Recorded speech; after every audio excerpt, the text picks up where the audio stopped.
Okay, this is the third lesson that we're looking at narrative writing, and we're going to look today on structure of the narrative. Okay, you've seen this slide before, things to consider. Basically, think about who you're writing for, get your ideas in order, make sure you know where you're going, and also look at your grammar and the way you write. You can look at these in more detail yourselves. Okay, so what was narrative writing? You saw this definition of narrative. Narratives are a popular genre. They provide the writer with the opportunity to share their imagination, their creativity, their skills and their understandings. And they use nearly all elements of writing. And we often refer to narrative writing as creative writing or story writing. And so sometimes people will use these terms. I might even use them. And it is still talking about narrative writing. The purpose of narrative writing is simple. It's to tell the audience or the readers a story. It can motivate, educate, or entertain. It can be fact. More often it's fiction. The challenge in writing a good narrative story is to captivate the audience and keep them engaged as a story is told. So when do you use it? You can read through this. You've seen this slide before.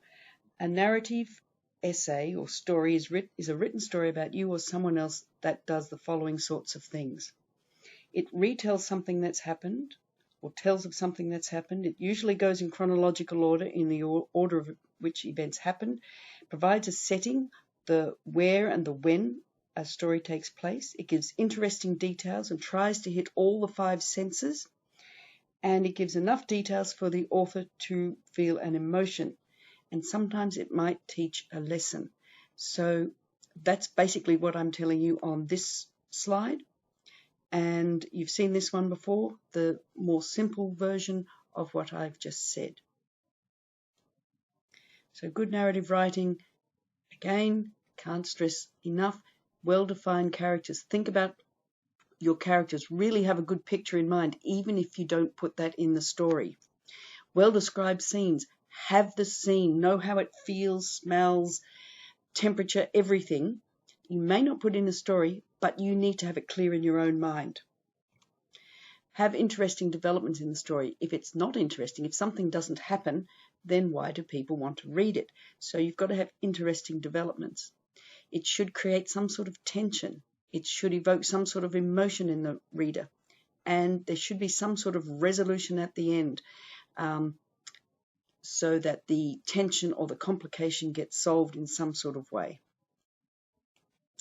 So where can you get your inspiration from?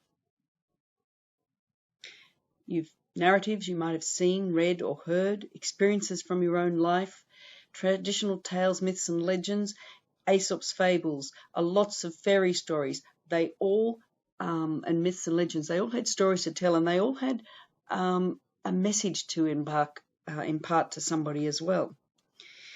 Science fiction or realistic adventures, they can be drawn on themes such as evil, surviving against the odds, and you're going to respect this year. And a proficient writer or a good writer can use all sorts of combinations of these. So what are you going to write? I'm going to give you a template, or you have a template today, which you can structure your story. So this is a really good story template. It'll help you plan out your story.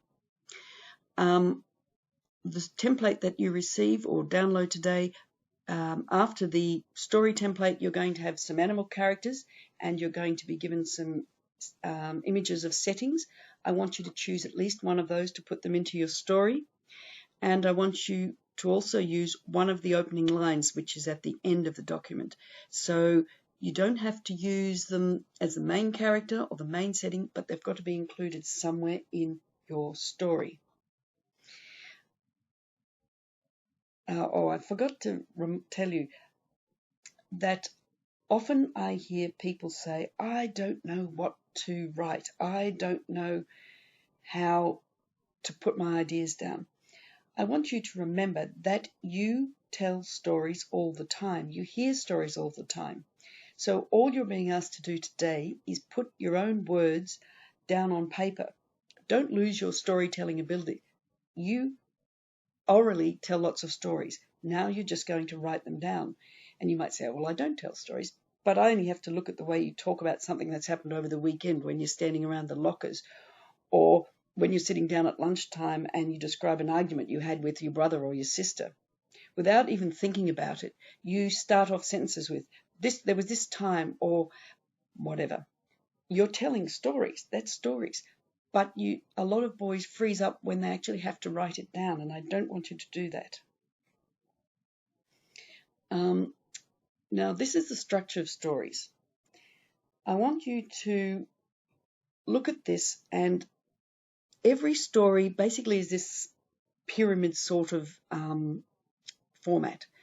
There's an orientation, a complication, a climax, and a resolution. These are two versions, but they are basically the same thing.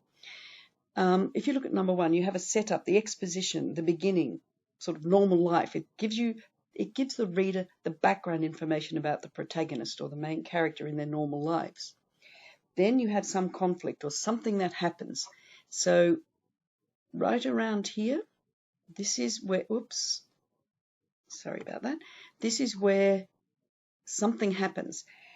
Something causes a problem. And then you have the rising action, and the rising action is a sequence of events that happen as a result of this conflict or the initial problem. And they might not have just one. It might have like little steps, each one going up towards the climax. Each one, though, is usually a bit more extreme or a bit more dire than the last, until you get to the climax.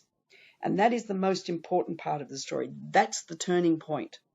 And from there on in, you have the falling actions, the events that happen after the climax as things settle back into, and I should say in quotation marks, normal life. And the resolution is where the loose ends get tied up.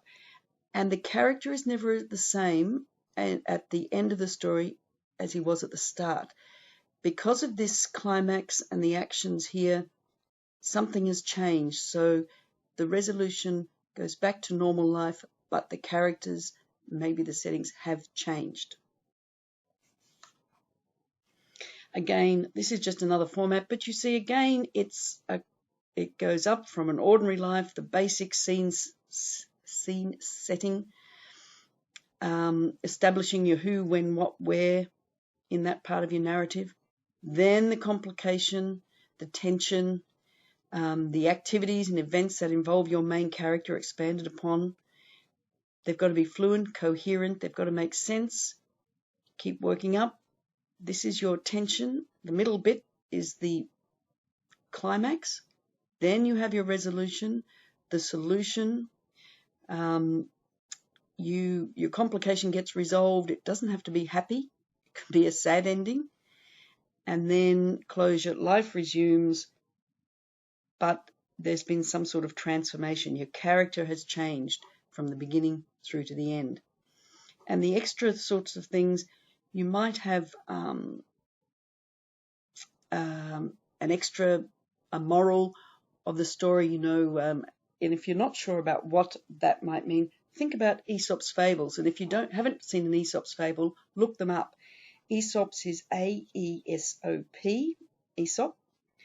And lots of fairy tales also have stories. Their stories are stories, but there's a moral to them, like don't be greedy. If you're selfish, bad things will happen. If you're too proud, pride comes before a fall is the adage. So in summary, and it's the same thing being reiterated again, you have to have an introduction, you have to have a complication, you have a series of events, you have a resolution, and then a final conclusion, and you might have a message that the writer intends to communicate by telling the story, and it's not necessarily the topic. And remember here, when you're doing your writing, that you form a position in the story. Who's the narrator? Who is telling the story? And it's from that point of view that the story gets told. So that vantage point. So as you're telling the story, I would suggest to you keep just one person telling the story, as opposed to Holes, for instance, where you had 3 different stories going at once. Don't overcomplicate your narrative. I have some more videos here for you. you might find them useful to look at. The first one is a very, very simple one written for anybody who's really new to writing, but it might be a good starting point for you. You've got this one in Sector, and here's a couple of others. This one here is only 3 minutes long, so it's nice. This one is actually, Zach King is a filmmaker, and so he talks a bit about the 12 steps in writing a hero's journey, and he uses the movie Toy Story to explain it.